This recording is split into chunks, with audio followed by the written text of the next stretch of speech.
Mr. Kid Cudi, who I don't know if you guys caught this past week, he's not very happy with TikTok. He's not happy with TikTok. He's not happy with TikTok. Some of the kids at TikTok, which I mean,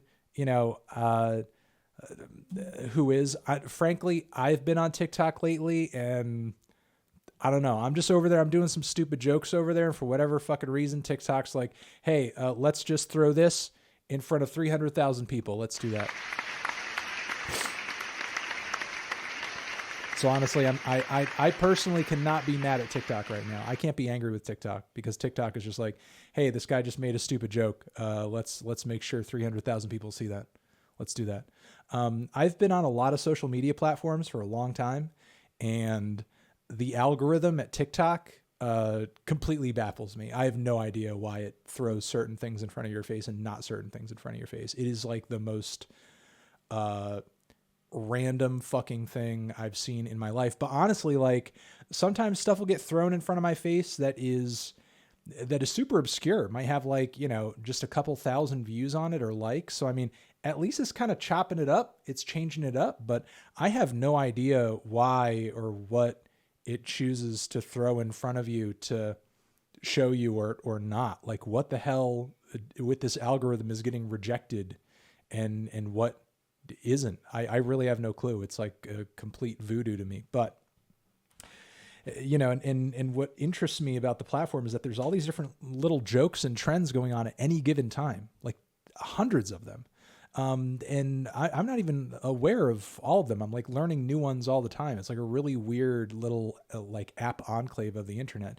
And apparently there's this ongoing little bit of humor on the platform where they're reusing the audio of Kid Cudi's Day and Night, and they're specifically using the chunk of the song where you hear Cudi come in and say, "Now look at this." But then after that, you don't actually hear any more lyrics. And the joke is essentially like someone pops on there, "Now look at this." And then they sort of cut to a funny video or something ridiculous, or they, just sort of show you something else, or they make their own joke as the thing cuts to show you the thing that you're supposed to be looking at. And Kid Cudi has seen and is aware of this trend right now. He says, "I do not fuck with what they did to my song on TikTok, taking out the lyrics. We live in a strange time. I'm not flattered." Kid Cudi versus TikTok. He's not happy. Now, I'll say personally, I do kind of sympathize with Cudi. I mean, I know also, for example, Black Dresses had similar issues with some of their stuff. I guess while I have said numerous times that memes are definitely like the future of music promotion, and fans and listeners and people across the internet making memes about or making memes with your content is at least some kind of show that they're paying attention and they're aware of what you're doing and that they care enough about it to turn it into something and work it into their own content. At the end of the day, I don't know if Kid Cudi gets paid for any of these like streams or plays or bits of exposure. I mean, I hope he does. All of that is sort of a mystery to me right now as well. But I could understand from the standpoint of someone like Cudi or even Black Dresses and anybody else, if you make a track that has a very like personal origin or is about something very serious and someone's turning it into, let's say allegedly you made a song about the most horrible thing that ever happened to you in your entire life. And then you wake up a week from now, after maybe even the track not being all that successful, from a commercial standpoint, and the song is getting like millions of plays on TikTok, and it's turned into this weird trend where everyone's just like, bah, bah, bah, bah, bah, bah,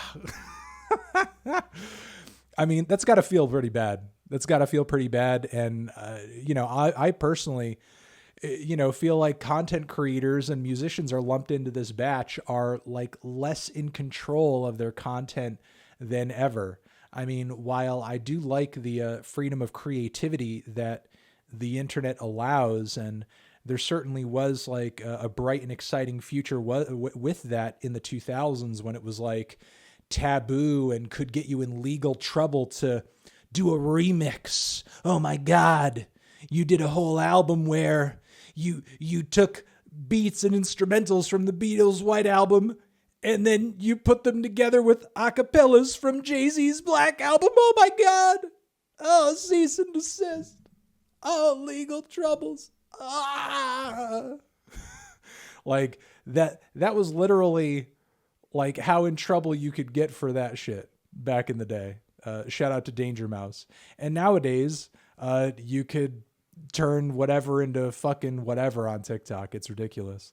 You know, I wouldn't even say, you know, it's capitalism. It depends on how you're looking at it though.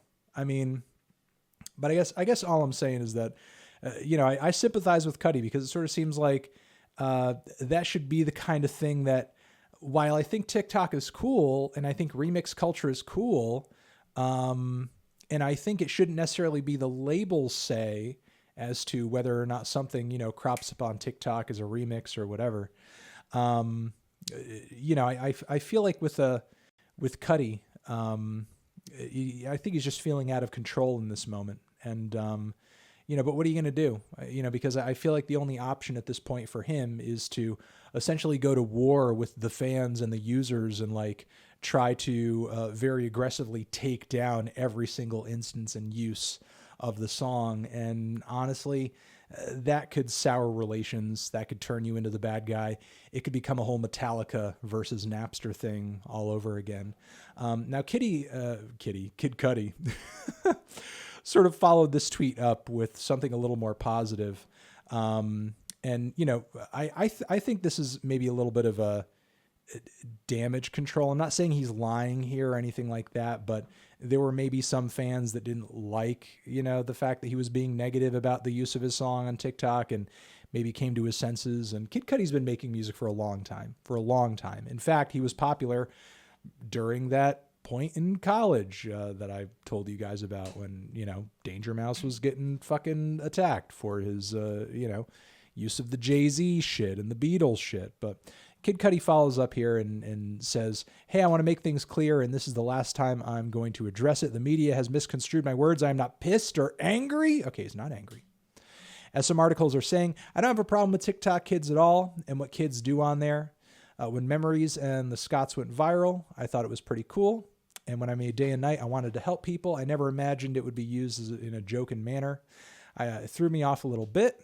As long as the song is helping you guys and lyrics aren't forgotten, keep doing your thing. Peace and love, y'all. I mean, I would kind of debate whether or not it's helping anybody really, because it's just kind of like a, you know, silly, jokey trend. But again, I feel like the more your track is out there, hey, Chicken Little Curry, thank you.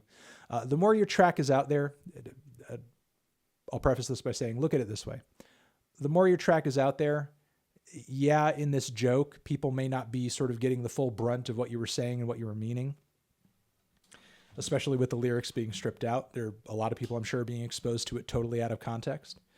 And, you know, having said that, the more it's out there, the more exposure it's getting, and the more people are going to look into it, because undoubtedly there are thousands of kids who are hearing this track in the context of TikTok, and they're saying, you know what, let me go check this out. I have no idea. What is this track? I need to go look this track up. They'll do their due diligence. They'll dig through and they'll find the track, and they'll find some of Cudi's other tracks. And, you know, Kid Cudi does have a track record of writing songs that people feel like, it saved my life, so on and so forth. And, you know, maybe you're just going to get more exposure to people and help people that way. You know, maybe it's coming by way of a joke, coming by way of a meme, coming by way of something silly.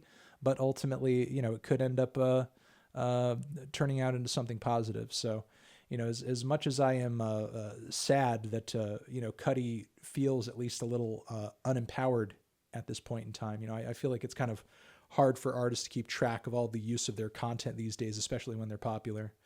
You know, I feel like with the lack of tools given to artists these days to really like, you know, take advantage of all the different uses of their content on various platforms. You know, all you can really do is just kind of embrace the fact that the fans are kind of spreading your stuff around and getting it out there for you, you know. At least, you know, on the flip side, you don't need to worry about how am I going to promote my old stuff? How am I going to get people to think about my old records? How am I going to get people to still keep buying, listening, downloading my classic shit, so on and so forth.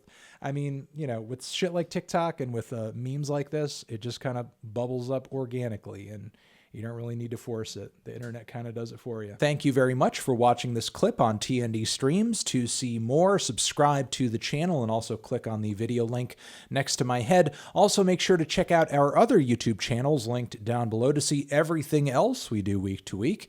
And yeah, that's it. Anthony Fantano, forever.